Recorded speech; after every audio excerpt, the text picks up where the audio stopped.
Savior or judge? Are you ready? Listen to VCY America Daily for programming that will change your life forever.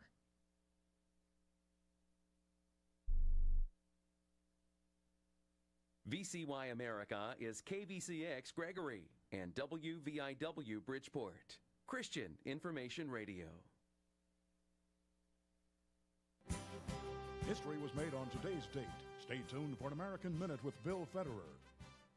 On March 6, 1776, General Washington issued the order, "The legislature has set apart a day of fasting, prayer, and humiliation to implore the Lord and giver of all victory to pardon our manifold sins and bless the Continental Army with his divine favor and protection.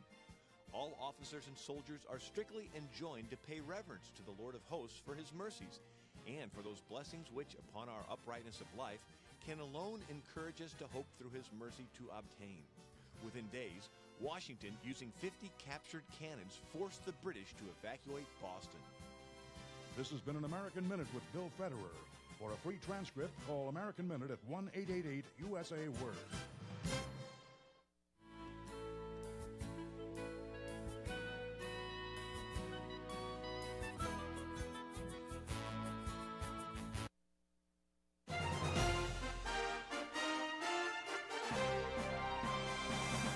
VCY America presents Crosstalk, a nationwide call-in program discussing issues that have an effect on our families, our communities, our churches, our nation, and our world. Crosstalk, an opportunity for you to voice your concerns for biblical principles.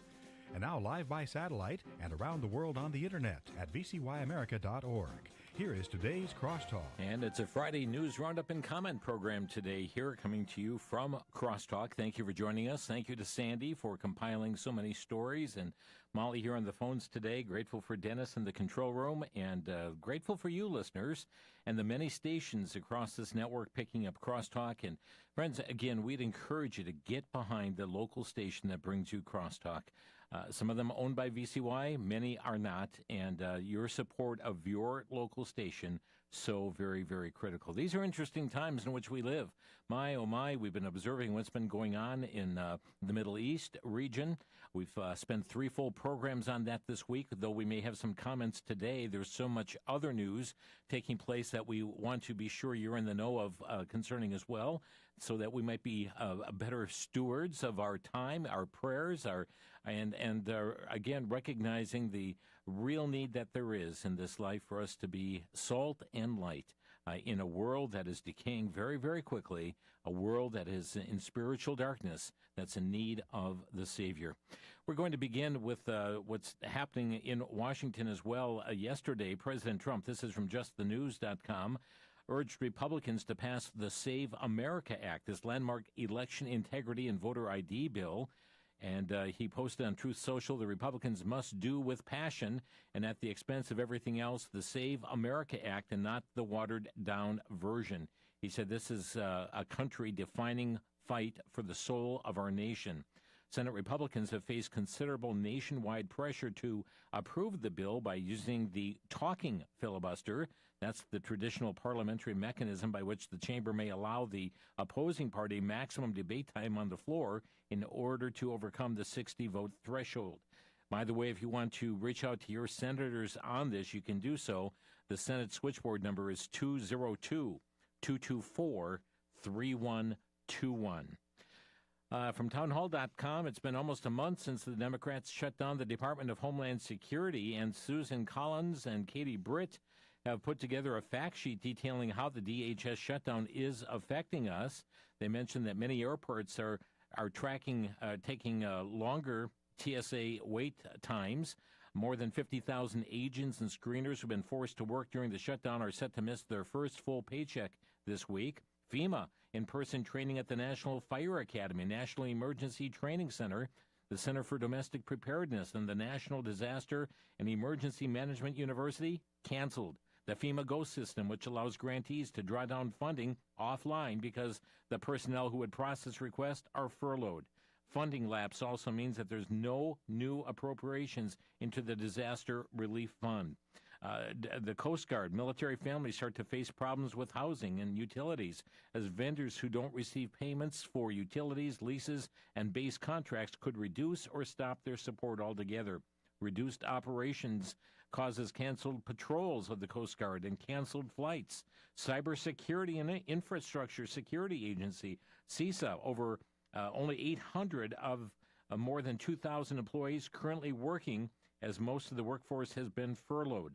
CISA has canceled physical and cybersecurity assessments to detect vulnerabilities of our critical infrastructure, including the energy infrastructure.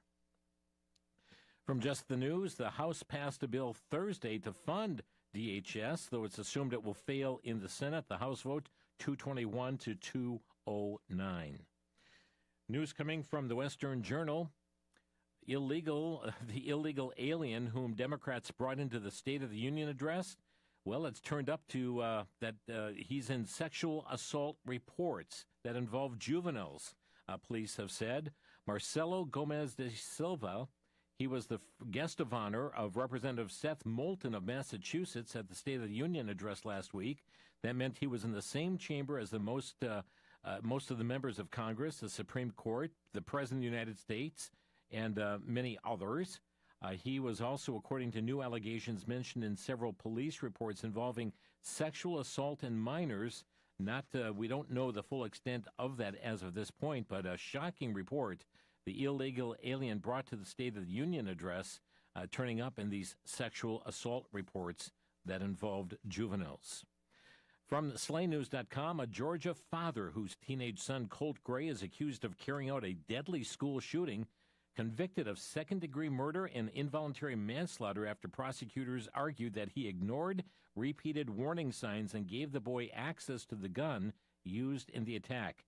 Jurors took less than 2 hours to find Colin Gray guilty on all counts related to the September 4th, 2024 shooting at the Appalachia High School in Winder, Georgia, northeast of Atlanta. The attack left 2 students and 2 teachers dead, wounded several others.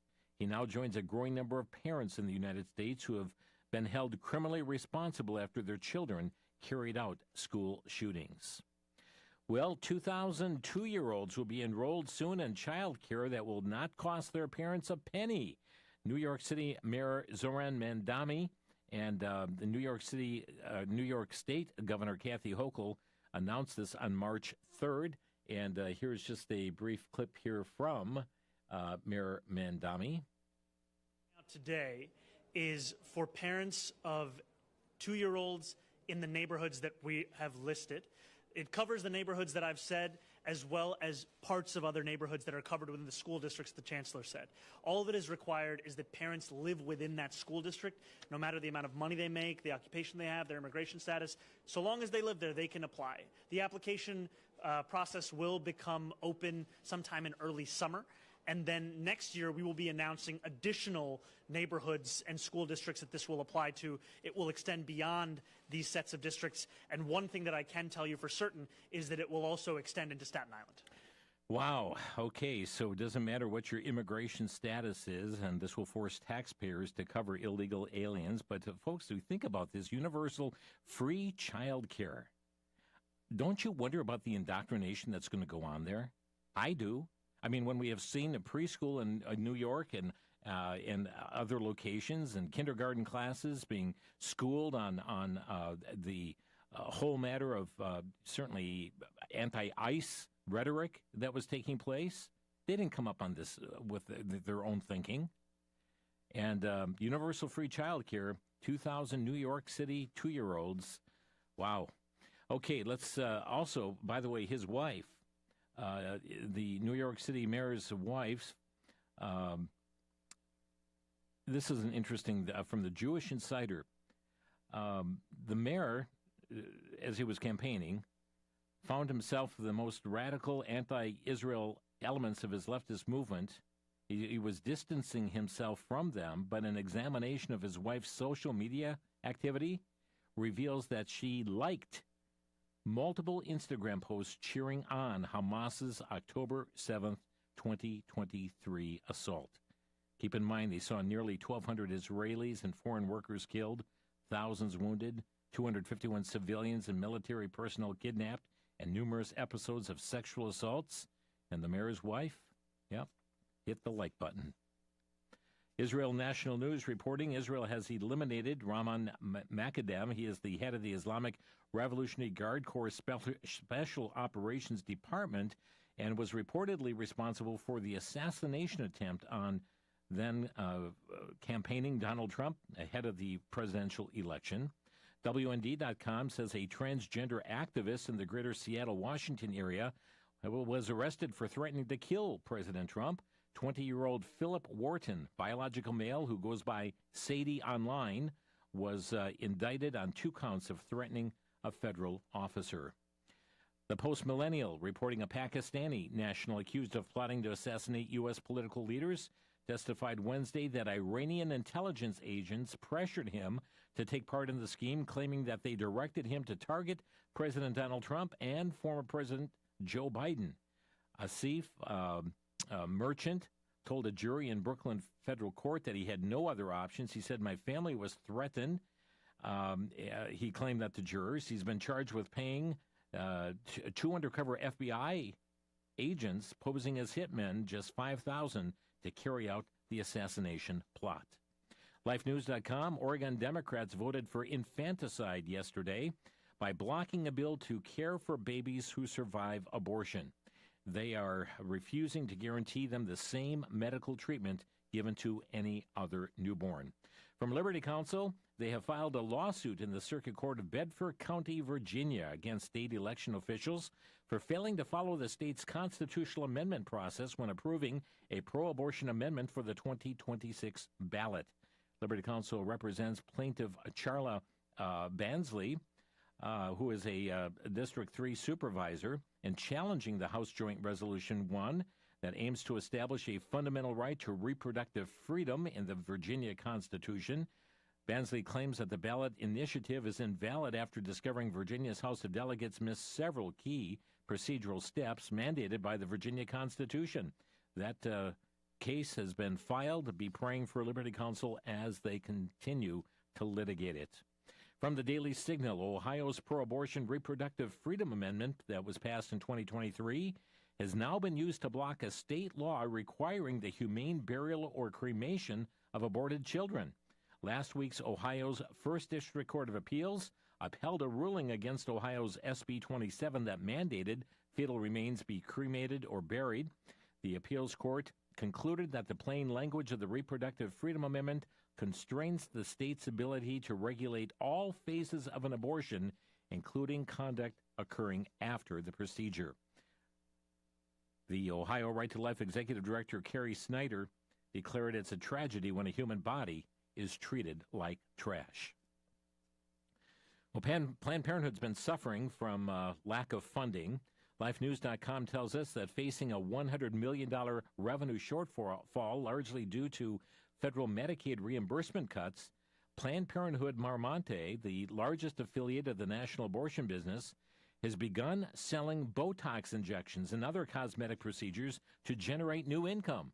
The affiliate, which serves Northern California and Nevada, is introducing the services amid significant financial pressures. It closed 5 abortion clinics, laid off nearly 15% of its staff after losing the Medicaid funding. Stacey Cross, president and CEO of Planned Parenthood, Marmonte, said of the funding gap, quote, "We'll never fill this $100 million gap. It's impossible, but we have to do everything we can." More than 30 staff members have signed up for accredited training sessions on administering the new products later this year. Friends, would you want Planned Parenthood in any role whatsoever injecting you? My. LifeNews.com reporting that Planned Parenthood is targeting teens in Delaware high schools. Planned Parenthood of Delaware announced that it would begin offering its Include Sex Education, a program that other Planned Parenthood affiliates have implemented to teach teens how to engage in homosexual acts, quote, safely, and that affirms gender confusion. This sex education program targets teens ages 14 to 19 who are struggling with same-sex attraction and or gender confusion. Instead of helping these teens overcome these struggles and encouraging them to live healthy and virtuous lives, Planned Parenthood, unsurprisingly, leads these teens down a path of destruction and affirms the confusion. The LifeNews.com reports that examples like one that Planned Parenthood's true purpose is shown for indoctrinating young people in school, that is to gain future clients. We'll be back in just 1 minute. This is Crosstalk, a news roundup and comment Friday. Back in a minute here on the VCY America Network.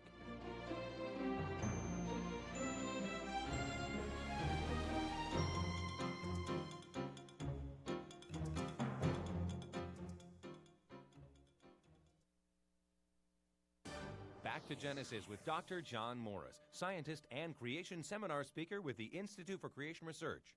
Dr. Morris, what was early man like? Chris, early man was, of course, Genesis man, Adam and his descendants. But evolutionists have a different idea. They claim that the animals gave rise to the humankind. But as near as we can tell, man has always been intelligent and advanced. In 1991, the frozen carcass of a man who died over 3,000 years ago was found in Austria. Evolutionists expected that people from that era were rather primitive.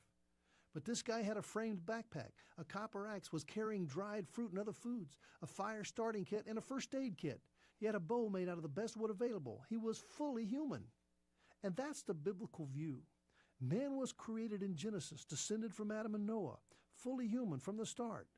And that's the back to Genesis truth. For more information, visit our website at icr.org.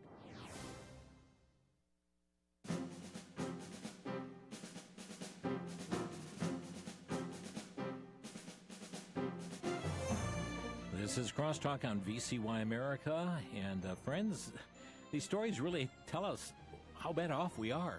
We're a nation, we're a world that has forgotten God. We've turned our back on Him.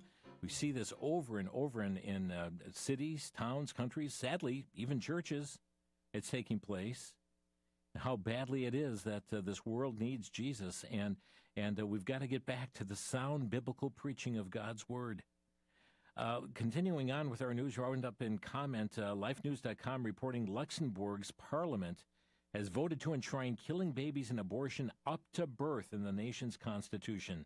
This makes the tiny European nation the second country worldwide to constitutionally protect abortion. That's following France in 2024. And not to be outdone, Switzerland is euthanizing more people as deaths increase by some 15%.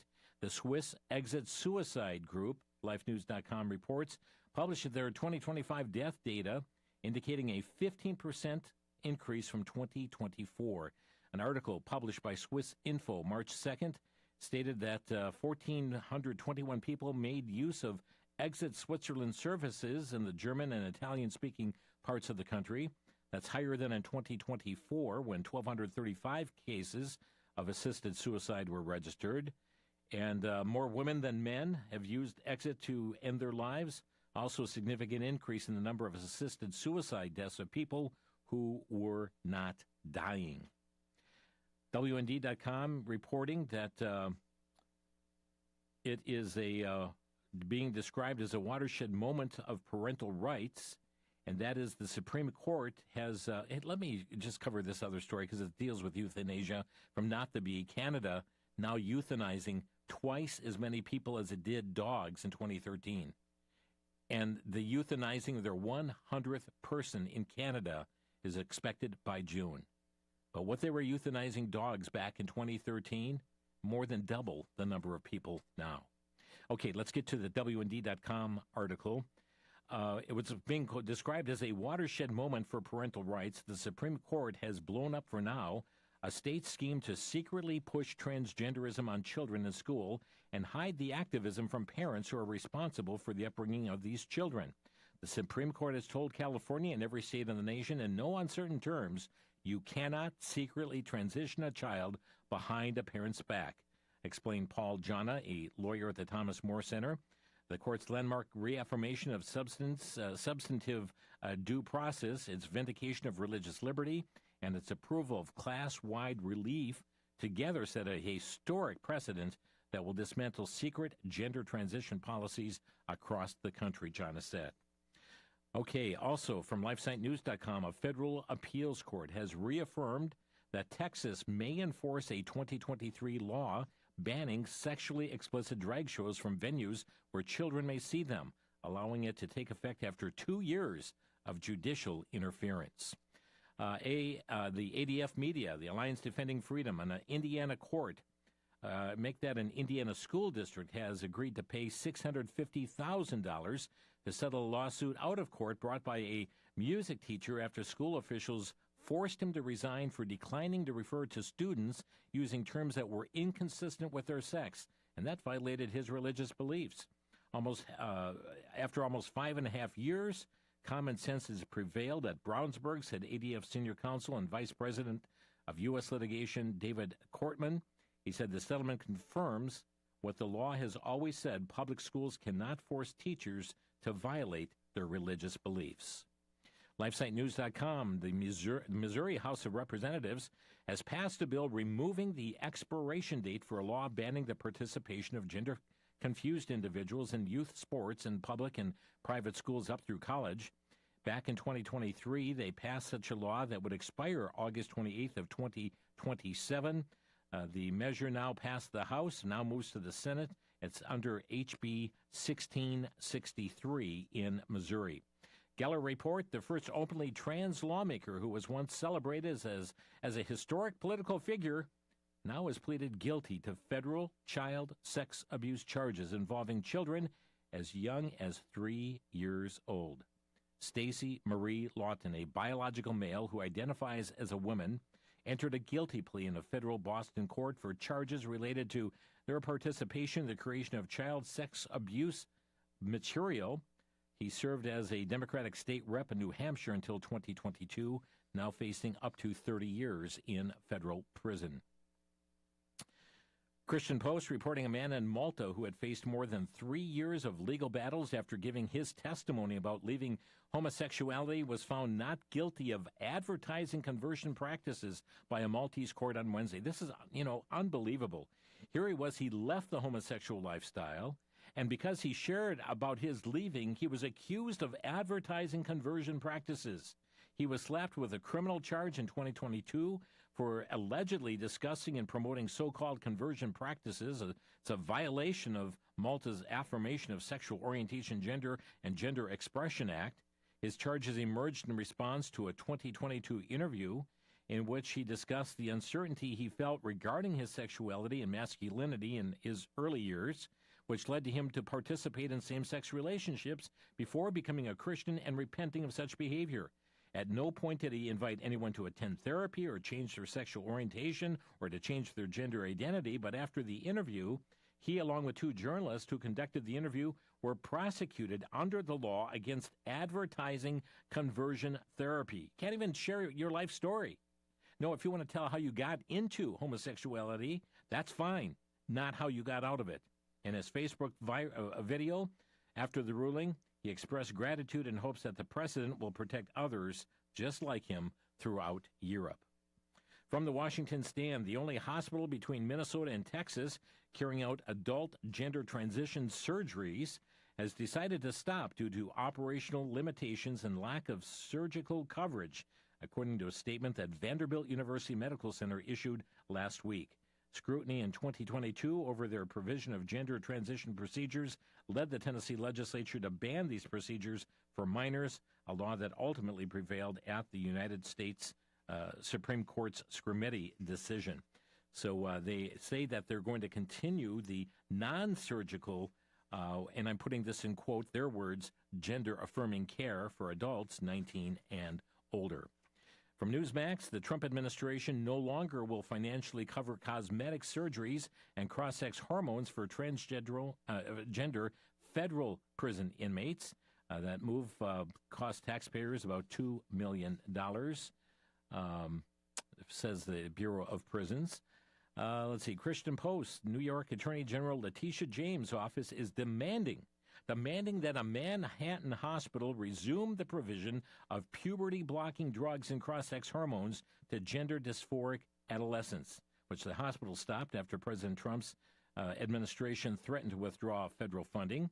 In a letter sent last week to NYU Lagone's Lawyers, the Office of the New York State Attorney General, said that the hospital's decision last month to shutter its transgender youth health program violated the state's anti-discrimination laws. No, you must mutilate children, and give them puberty-blocking drugs and cross-sex hormones. The letter gives the hospital 10 days to notify James's office if it has complied with its demand.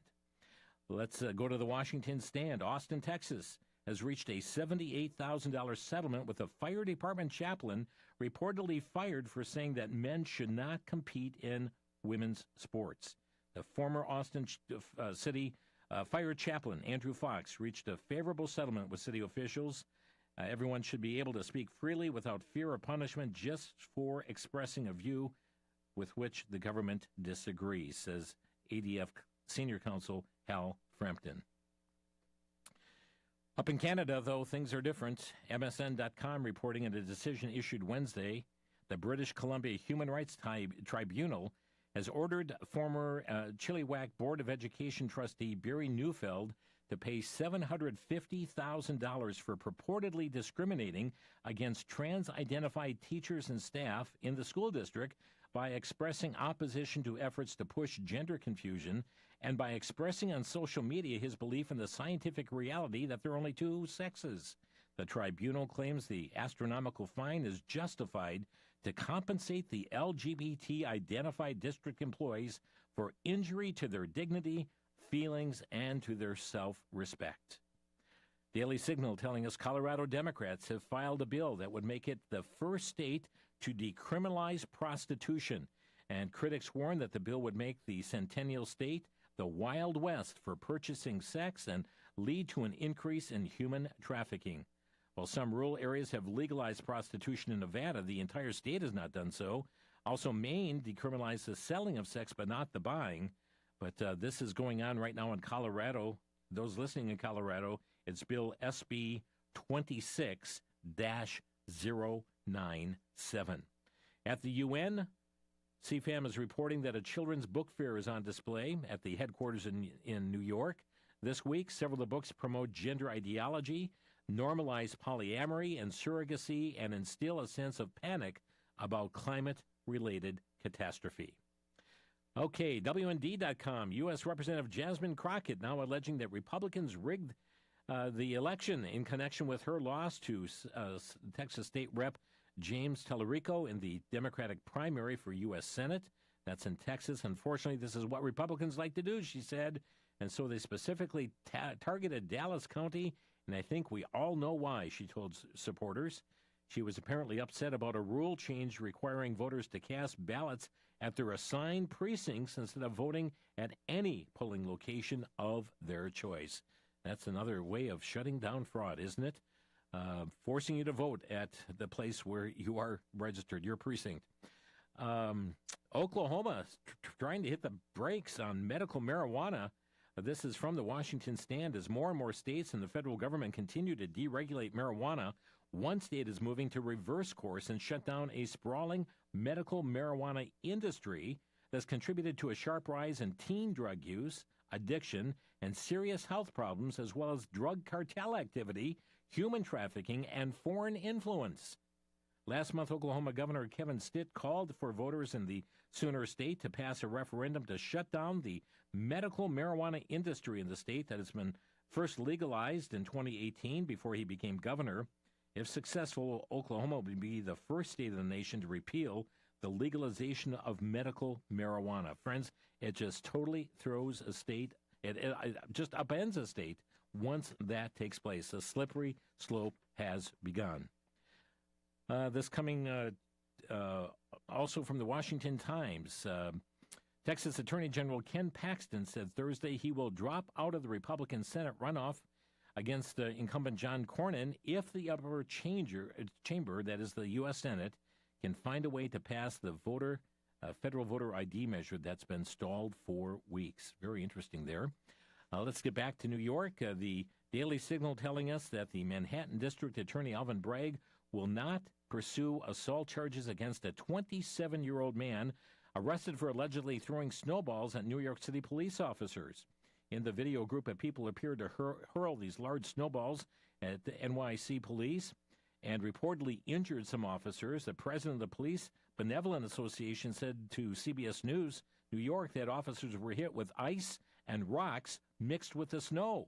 Police arrested this 27-year-old after the picture was circulated, but Bragg's office reduced charges during the arraignment. The Washington Square Park incident's been a contentious matter, even with the mayor, Mamdani. He said, so I've seen videos of kids throwing snowballs at members of NYPD in Washington Square. From the videos that I've seen, it looks like a snowball fight. He said kids throwing snowballs. This man was 27 years old. Back with more after the break. This is Crosstalk.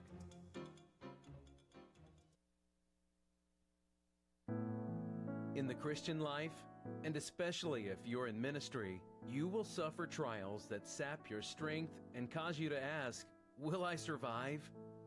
In the book, Press On, You Can. Pastor Dave Barba takes a look at the causes of frustration and discouragement, including loneliness, financial stress, temptation, physical affliction, rejection, and more. With emphasis on God's frontline soldiers, you'll be reminded that through every trial, God supplies grace to overcome and the courage to press on. With helpful exhortations and applications, this book will become a lifeline for you when you feel like stepping out of the race. Press On, You Can. Available for a donation of $12 by calling 1-800-729-9829. 1-800-729-9829.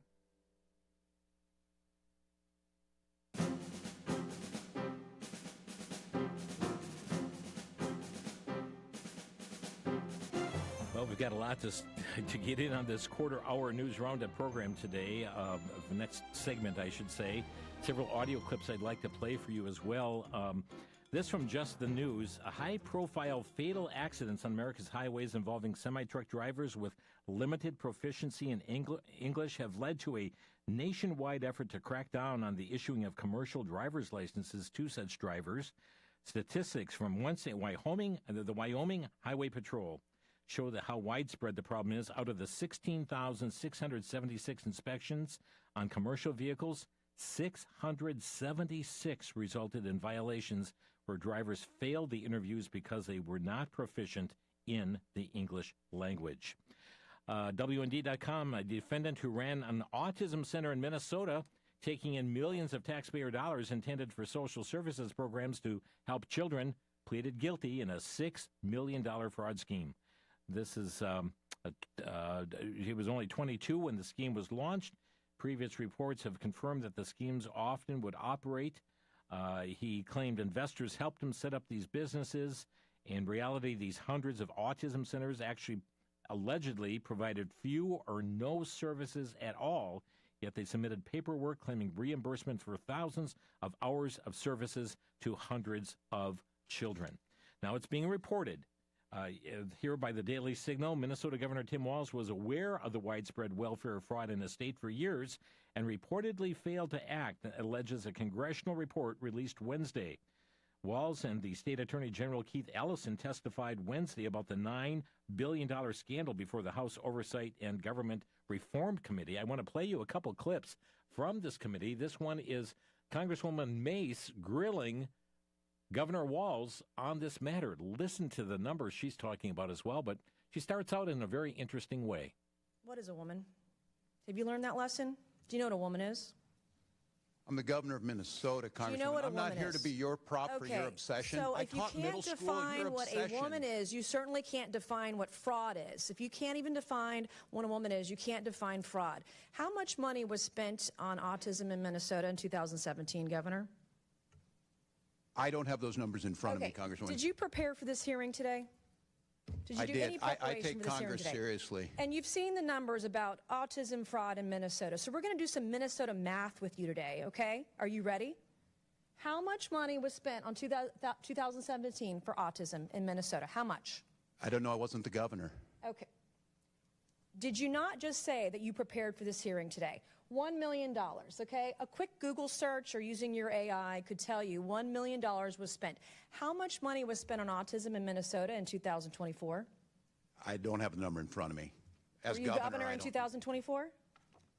I was, but I'm not the Okay, head so of your HHS. excuse before that you didn't know what 2017 autism numbers were because you were not governor, and today you can't answer the numbers about 2024 as governor, and you still said you prepared for this hearing today. It's unbelievable.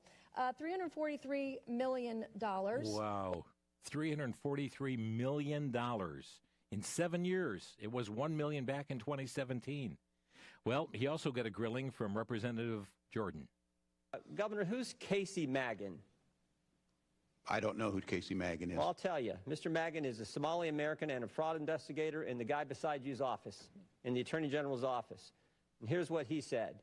There was a perception that forcefully tackling this issue might cause political backlash among the Somali community, which is a core voting bloc. Did that have anything to do with this whole fraud scheme that went on in your state, Governor? It did not, Congressman. Did not. So you're saying Mr. Casey Magan is lying too? I'm not. You're the only one telling the truth in the whole state. Mr. Magan, who's a fraud investigator at the Attorney General's office, says it's politics. The court said I couldn't speak for Mr. Magan. You asked me a question. I know. I'm asking. And I said no when you asked me the question. I'm saying Casey Magan said just the opposite. I don't know. So the court's wrong and Casey Magan's wrong. You're the only guy right. How many people have been indicted in your state right now? Do you know, Governor? I don't have those numbers with me. You don't? 98 people have been indicted. You happen to know how many are Somali American? I don't. We don't investigate or prosecute people based on ethnicity, religion. Neither do I. We shouldn't do that. But Mr. Magan is a Somali American who just said that the court, one of the concerns was this is a core voting bloc. And I just want to know if you know how many of the 98 people who have been indicted in your state are Somali. I don't. Their ethnicity is not my concern. 85% of the people indicted were Somali American, key voting bloc. And I think that's what drove this whole thing. Amazing. With that, I yield back. Gentlemen. Okay, so here also from the Epic Times, Minnesota filed a lawsuit March 2nd to block the federal government from withholding $243 million in Medicaid funds, saying the freeze could lead to potential cuts in medical services for low-income individuals. Don't worry about the fraud. Don't look for the fraud. No, you can't cut off the funding because you're going to hurt people who really, really need it. From JNS.org, the San Francisco Police Department said it arrested Sadat Musa for allegedly causing more than $20,000 in estimated damage for painting swastikas and other anti-Semitic and homophobic words on a church. Musa's charges involve felony vandalism with a hate crime enhancement. I've got a couple more clips. I've got so much news here, but there's a couple clips I really want you to hear. One of which is there was a quote, advice that Winston Churchill gave, never be separated from the Americans. And he gave that to his countrymen his last meeting with the cabinet in 1955, reports the Daily Signal. Well, the current Prime Minister, Keir Starmer, has clearly ignored that advice and appeared to be doing the best to pull the plug and drain whatever is left of that mighty British Empire.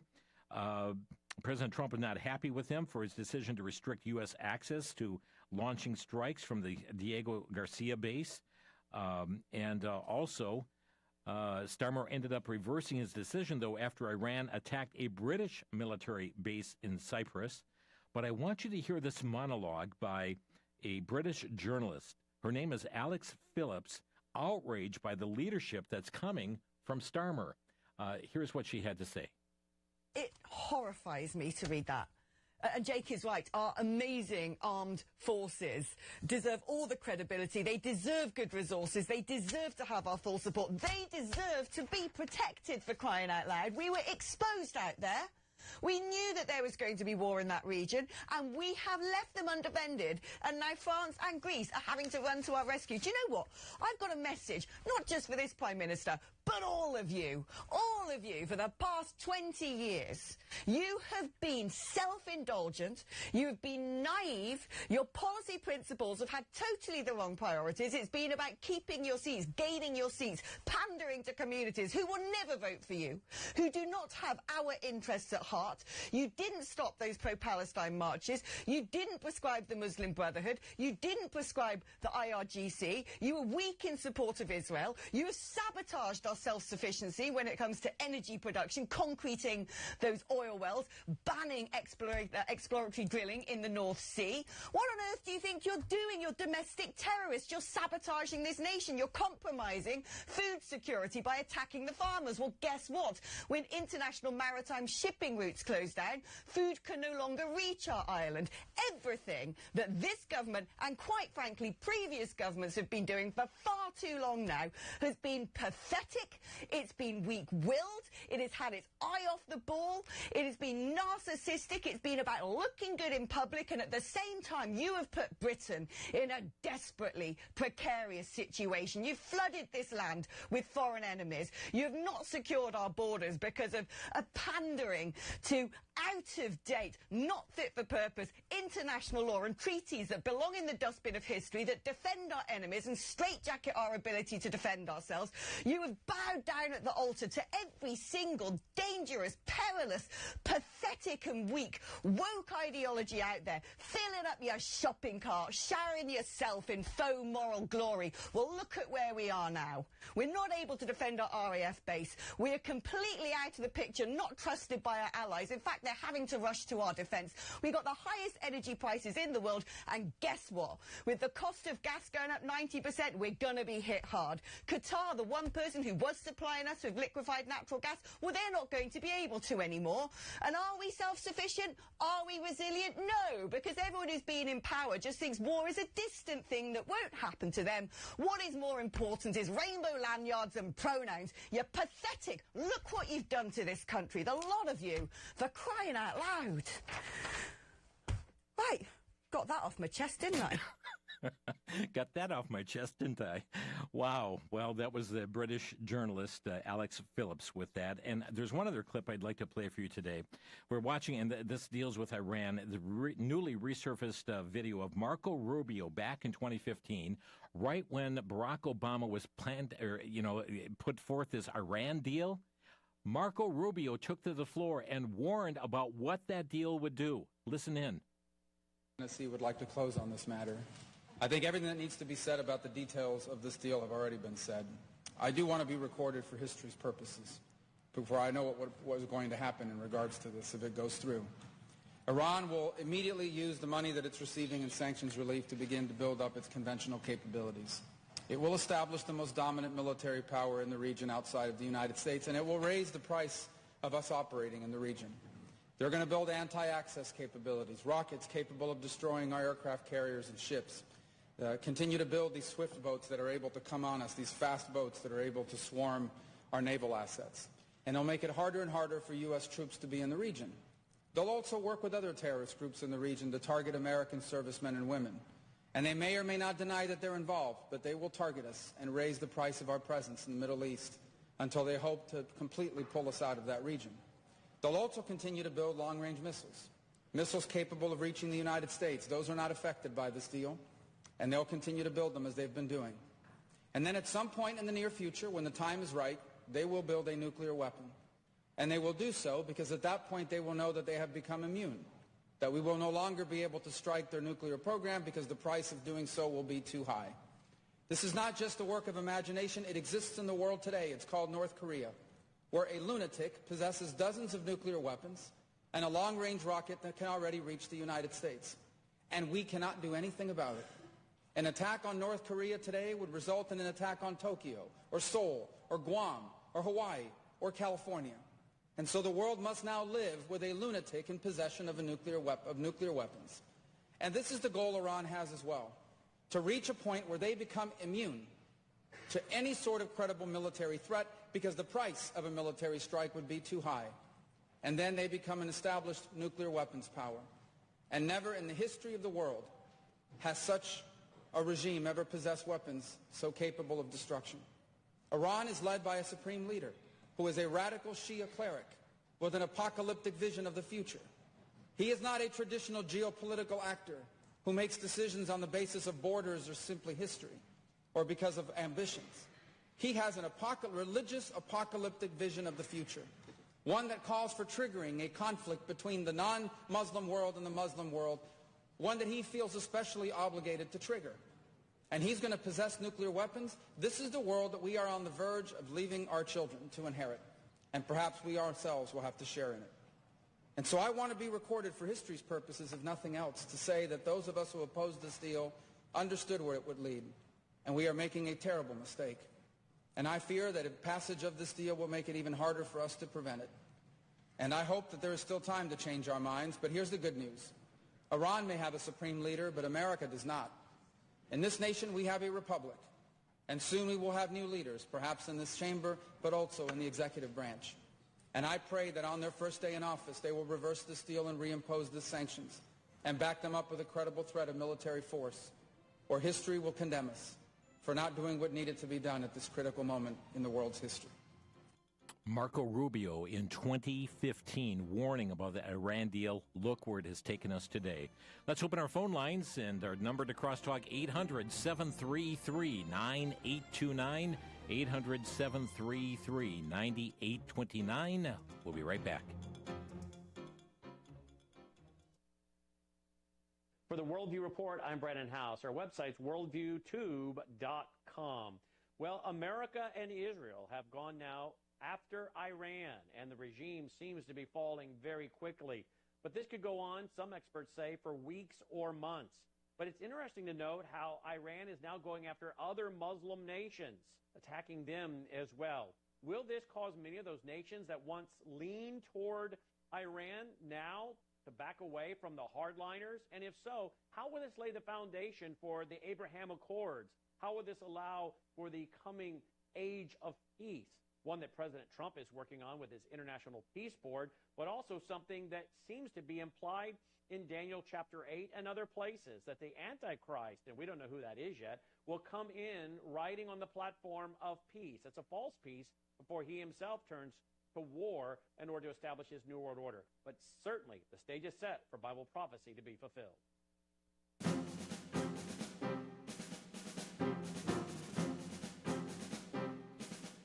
I know we have Delaware listeners here to Crosstalk, and the story that came also from NotTheBee.com tells us of Ibrahim George Callan, illegal alien from Sierra Leone.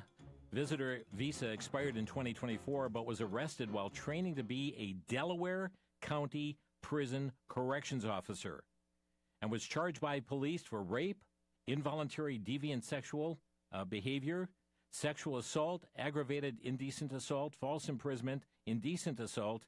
Delaware County Prison sent him back into the community despite an ICE immigration detainer. So another division of ICE and the Philadelphia office officers had to arrest him at large. Isn't that something? With those charges and training to become a Delaware County Prison Corrections Officer? Let's go to the phone lines today. Barry is calling from Tennessee. Hi, Barry, you're on the air. Yes, Jim, that scripture written, peace, peace, and then come sudden destruction, that was written about the Middle East. And are we looking at that possibly right now, that when they put, Iran has been the feather up there that's been causing all the trouble in the Middle East. I mean, they've fueled all these wars in the Middle East.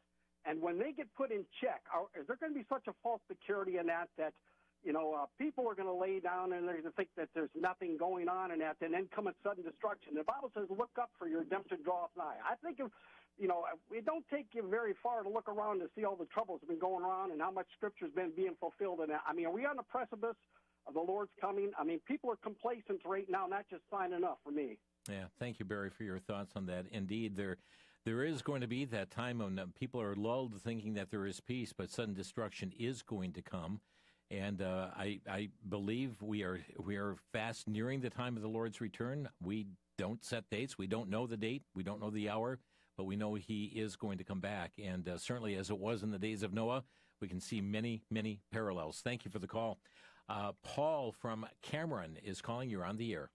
Yes, my main point is that within this Iran war, that especially Iran has been striking most anybody they can, even their own people, but mainly Israel are striking back into Lebanon with the Hezbollah, and many of them are being destroyed with that. a very positive thing that's happening with that. So it's more look at the positive, where there's still war going on, and really they're not saying peace at any price anymore in Israel. So. Okay. Thank you, Paul, for your comment. Our number, 800-733-9829, Wisconsin. We have Fred calling. You're on the air. Fred? Go ahead. You're on the air. Oh, okay, yeah. Update on the AI, power consumption, and new technology. New technology is coming out to reduce the power consumption by a factor of 2 and actually recover some of the power by 30% by using a new technology called laser cooling. And the other thing is, in the future, these AI data plants will have to provide their own power. Google is thinking about using nuclear power. They have modular nuclear power now. So you start with that, whatever you need, and you keep adding as you go along. Okay. That's all I have to say. Okay. Good show. Thank you for listening. Yeah, you mentioned AI, and the story caught my attention from late February. Fox News has the story about AI dating cafes are now a real thing. And we understand that the one's open in New York to host human dates with AI personas. Half the world is left to wonder whether we're living in a reality or sci-fi movie. But really, dating has changed a lot over the past decade. First, we moved from meeting people in person to swiping on apps. Now, some people are skipping human partners altogether and dating AI. That shift became very real at a recent pop-up event, a place called Hell's Kitchen in New York, where an AI companion app hosted what is called a dating cafe. Guests arrived solo, brought their virtual partners with them. Instead of someone sitting across the table, many had a phone or tablet propped up between the candles. They put on headphones, smiled at their screens, and carried on full conversation with digital companions. Looked like a normal date night, but it just happened to include artificial intelligence. Where is this going, friends? Where is this going? A couple other stories I want to get to on the program today as well. From the Daily Signal, the California Franchise Tax Board announced that it will refuse to treat the newly created Trump accounts as tax-deferred accounts for state tax purposes. The Franchise Tax Board has determined that even though the Trump accounts are defined as a new type of IRA, the state does not conform to that section of the federal tax code that created them. That means earnings from the Trump accounts will be taxed by California in the year that they are realized, not deferred until distributed as intended. Savings accounts intended to help children save and invest for their future will now be taxed to fund California's spending. The Supreme Court, U.S. Supreme Court, gave President Trump a victory on immigration, reports thetownhall.com. They unanimously ruled that federal appeals courts must defer to immigration judges' determinations on whether asylum seekers face harm in their home countries severe enough to qualify for U.S. protection, marking a victory for the Trump administration.